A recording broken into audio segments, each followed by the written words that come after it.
नमस्ते बच्चों।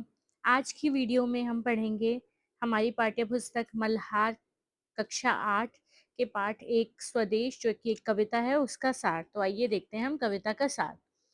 कवि गया प्रसाद शुक्ल स्नेही द्वारा रचित कविता स्वदेश मातृभूमि के प्रति समर्पण और देशभक्ति की भावना को उजागर करती है। कवि का कथन है कि वह हृदय पत्थर के समान है जिसमें अपने देश के लिए प्रेम ना हो। ऐसे जीवन का कोई मूल्य नहीं है जो देश के प्रति सजग ना हो, जो देश की रक्षा की खातिर दुश्मनों से लड़ ना सके या देश के हित हेतु कार्य करने का साहस ना रखता हो। जो व्यक्ति संसार के साथ नहीं चलता, अपने वर्तमान को नहीं अपनाता, वह पीछे रह जाता है और संसार भी उसे पीछे छोड़ देता है।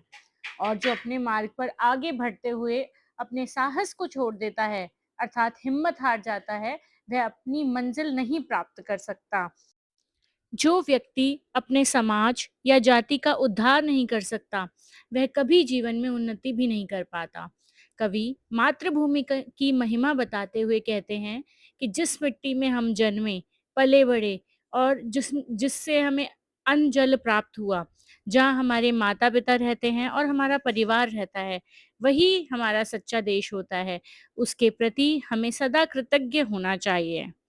हम इस देश के राजा रानी हैं, अर्थात देश पर सभी का समान अधिकार है, सभी का देश है।